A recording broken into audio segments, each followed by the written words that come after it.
Hora de voltar ao vivo para as ruas de São Paulo, onde nos aguarda Beatriz Manfredini, para falar que hoje o prefeito de São Paulo, Ricardo Nunes, retorna às atividades, iniciando agora o segundo mandato. Ela vai trazer algumas informações a respeito dessa retomada, desse segundo mandato, tocando em pontos importantes para nós. Fala, Bia. Pois é, Lívia, é o início hoje, segunda-feira, 6 de janeiro, das agendas de rua.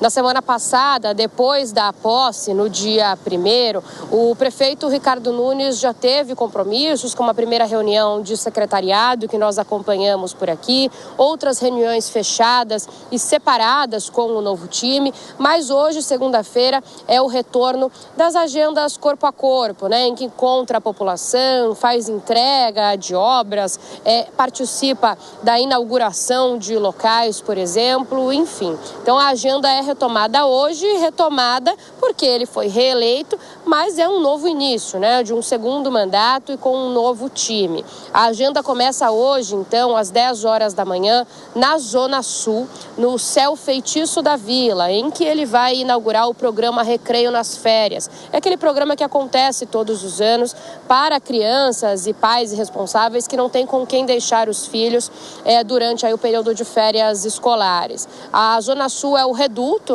de Ricardo Nunes, ele veio daquela região e é uma região, inclusive, que o atende muito. Ele tem ali um reduto eleitoral bastante firmado neste local, começa as agendas de rua lá. Isso tinha sido falado, inclusive, durante a reunião de secretariado, a primeira, que ocorreu na semana passada, no dia 2 de janeiro, que ele abriria as agendas agora no dia 6 de janeiro e que os secretários já tinham que começar a se organizar para marcar eventos com o prefeito em determinados bairros, em determinados locais, inclusive trazendo aí as inaugurações, obras e inícios de construções que vão marcar as metas dos primeiros 100 dias de Ricardo Nunes. Então, essa agenda começando hoje, ainda falando de São Paulo, quem ainda não está por aqui, não retomou ainda as agendas, retoma no próximo sábado, é o governador do estado, Tarcísio de Freitas. Tarcísio pediu uma licença de 15 dias, ele se ausentou no dia 27 de dezembro, deixando o vice,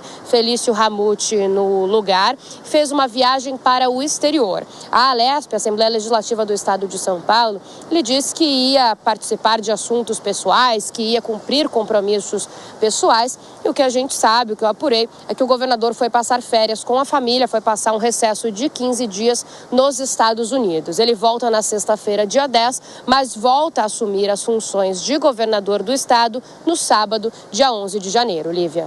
Muito obrigada, Beatriz Manfredini, pelas informações. Até já, diretamente aqui das ruas de São Paulo.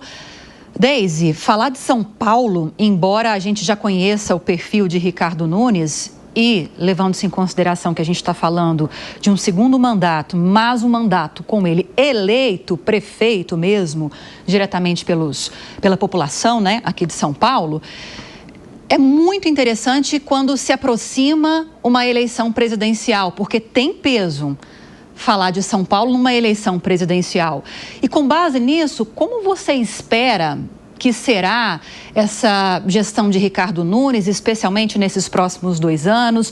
Em que pontos que ele deve focar com mais atenção? Dá para fazer uma quase previsão? Sempre dá, Lívia? Quando a gente olha um pouquinho para o passado, analisa o presente, a gente consegue ter uma ideia do futuro, A ciência política, no fim, é isso. Mas o grande desafio do Ricardo Nunes agora, em primeiro lugar, ele está comandando a maior cidade da América Latina, uma cidade complexa, multifacetada, que exige habilidade política, exige uma gestão eficiente, e a consolidação da liderança dele vai depender da capacidade de entregar resultados concretos em áreas bem sensíveis, como o transporte público, que a gente viu aqui no Jornal da Manhã, habitação, segurança, que também são grandes problemas de São Paulo, segurança pública, que foi o grande debate nas eleições do ano passado, ao mesmo tempo em que ele vai ter que equilibrar as demandas de um orçamento municipal que é restrito. Some-se a tudo isso, Lívia, ele vai ter que lidar com uma oposição que está fortalecida na Câmara, diversificada, e vai exigir um maior poder de articulação política dele, Como 2026 está logo aí, obviamente o papel dele nessas eleições vai ser muito importante, De novo, maior capital do país, a importância de São Paulo numa eleição presidencial também ela é extremamente significativa, né? Então, ele vai ter que demonstrar agora, nesses próximos 2 anos, e eu falo até 2026, porque é nisso que a gente está prevendo, ele vai ter que demonstrar que ele tem uma racionalidade administrativa e uma responsabilidade para superar resistências em relação ao nome dele, porque foi uma disputa extremamente acirrada, e conquistar o apoio da população para eventuais possibilidades, já que ele não pode mais se reeleger. Então, esses próximos anos aqui para o Ricardo Nunes, eles são extremamente importantes e eles vão, sim, definir o peso dele para 2026, mas vai exigir muita habilidade política do prefeito.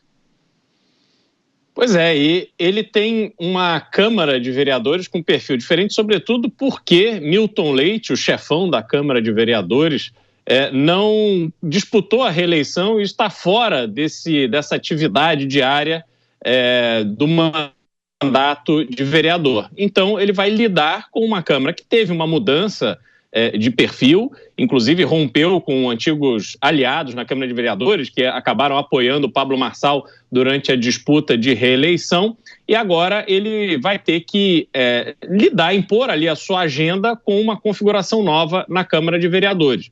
O grande ponto é o seguinte: qual é o projeto para São Paulo? Porque da forma que a cidade vem sendo administrada, os problemas essenciais da cidade não serão resolvidos. A gente precisa lembrar que São Paulo ainda lida com problemas elementares. A tecnologia, por exemplo, ainda não chegou na cidade de São Paulo, por onde a gente circula e vê, às vezes, centenas de cabos e fios correndo por postes prontos para caírem ali, deixarem a cidade sem luz a primeira chuva, porque a gente viu isso acontecer. Esse problema foi colocado na conta da Enel, da concessionária de energia elétrica, mas não se fez nada de relevante para efetivamente resolver o problema, assim como os semáforos da cidade que não funcionam quando chove, e lugares que inundam, e tantos outros problemas elementares que continuam presentes na vida do paulistano.